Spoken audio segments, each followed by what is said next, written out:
Welcome back to linear algebra. We're going to jump into Anki to start off with. Right as my refrigerator fan comes on. Thank you, thank you.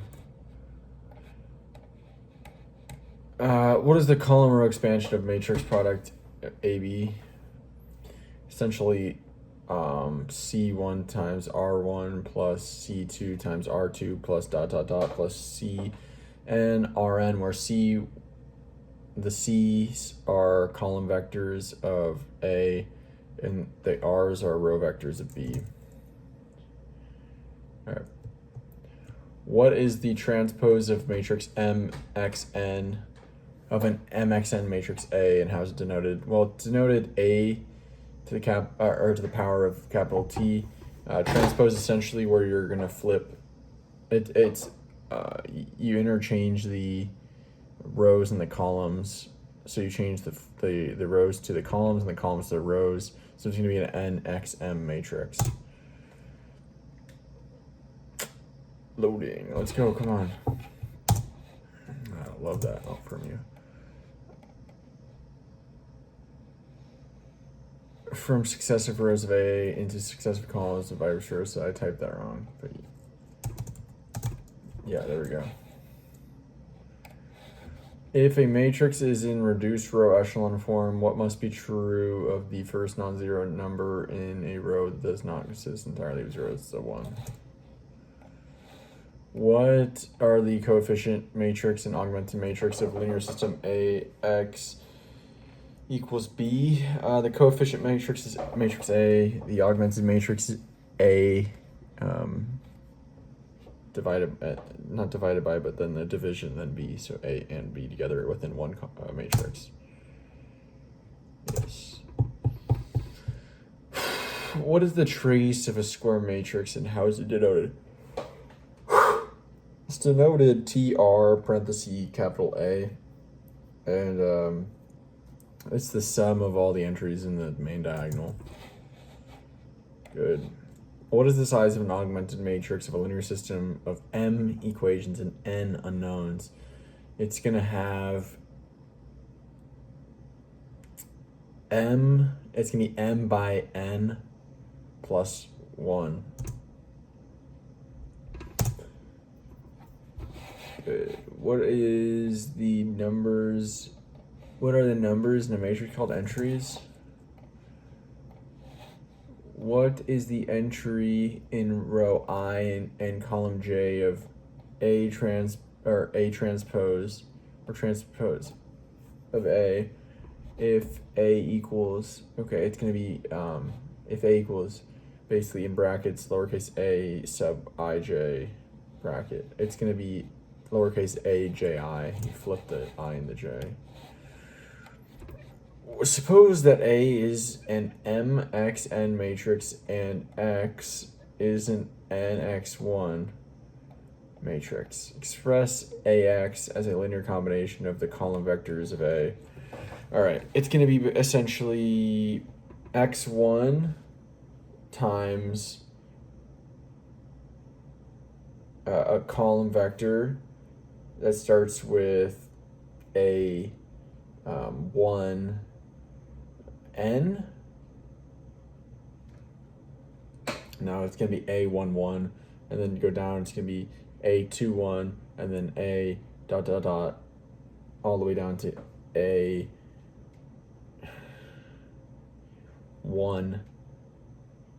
And then it's going to be that with the next one, except it's going to be all the 2's, and then ... and then it's going to be N's. And it's going to be x2 times column 2, not row 2. Hold up. I said that wrong. It's going to be, oh my gosh, this is annoying to say. Here we go. X1 times, it's a column vector starting on the top. It's A, lowercase a, 1, 1. Then below it is going to be lowercase a, 2, 1, right, all the way down until it's M1. Then it's going to be plus x2 times another column vector, except this time it's going to be lowercase a, 1, 2, and then 2, 2, and then dot, dot, dot, m2. And then it's going to be all the way over until it's where the 2's word, it's going to be n. All right, that's all I'm saying. I could talk about that one for way longer than I just did, but I got the idea. So that was all good. Here we go. What did we learn about yesterday? We learned about like the arithmetic properties of matrices, which essentially boil down to commutative, associative, and distributive properties for both matrices and scalars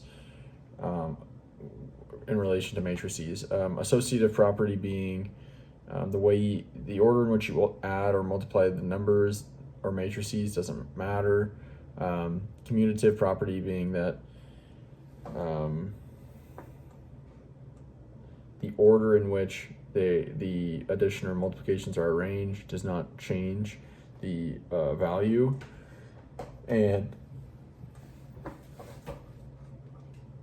then finally, the distributive property is distributing a scalar or a matrix. It's going to be the same as if you add it or subtract it in the parentheses and then multiply, or if you multiply first and then add and subtract. Okay?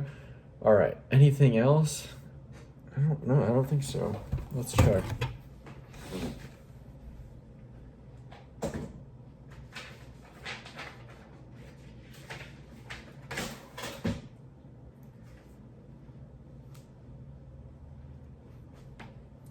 Yeah, that looks good. And then all else we did was we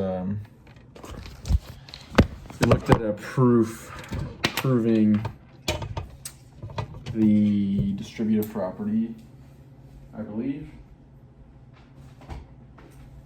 for matrices, and that used like the definition of matrix multiplication, the column row expansion.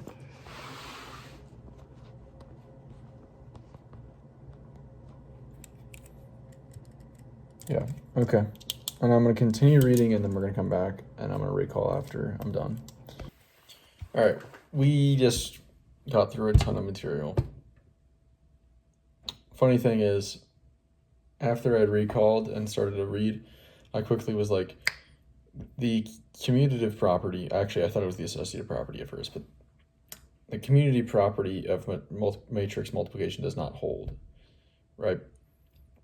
It's a special case.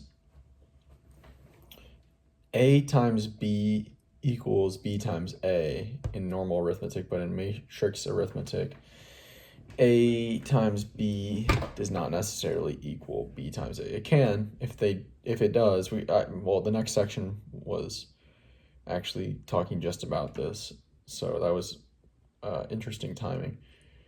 If A times B equals B times A, then it's said that A and B commute, but the commutative law of matrix multiplication is said to not hold, just in general, but it's said not to hold because of that. The special case where there is matrix multiplication and the commutative property is basically a parenthesis. Wait, no, that's the associative property, isn't it?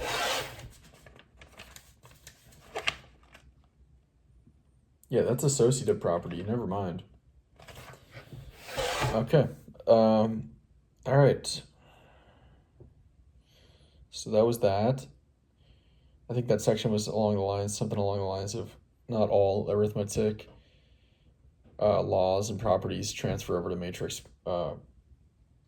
properties. The next section I think was about zero matrices, which is a zero matrix is a matrix that has zeros for all of the entries. It can be denoted as a 0 or 0 sub mxn if the size is important. A zero matrix actually acts a lot like a 0 in basic arithmetic. So given that the zero matrix is the right size to add, subtract, multiply, you can basically say A times 0 equals 0. You can say A plus 0 equals 0 plus A equals A minus 0 equals A. It acts like very similarly to arithmetic. And you can say if a scalar is 0 and it's 0 times a, then that also is 0. Okay. Then we started talking about inverse matrices. No, not inverse, identity matrices. So an identity matrix is a square matrix in which the main diagonal has entries of equal to 1 and zeros everywhere else. And if you multiply this matrix, if you multiply a matrix by an identity matrix, given that it's defined, the result will be the original matrix. Whether you multiply the identity matrix before or after the original matrix, it's still going to equal the original matrix. This is pretty interesting and probably why it's referred to as an identity matrix. That is referred to or denoted as capital I or I sub n. I think that's basically everything. Multiplying in a matrix by an identity matrix results in the original matrix. Good. Good. Two more things. Is it called there was some law, I'm forgetting the term or the name for the law, but it's basically that in arithmetic, typical arithmetic, if A times B equals if A times B equals A times C and A does not equal 0, then B equals C. That's not necessarily true for matrices. I don't remember what it was called. Some kind of law. The reduction law, the deduction law, the cancellation law. That's what it's called. And then also you can have a zero product and the matrices both not be equal to 0. That you multiply two non-zero matrices and still get 0. So in typical arithmetic, A times B, if it equals 0, then at least A or B is 0. Not necessarily true for matrices. Okay, good. Good.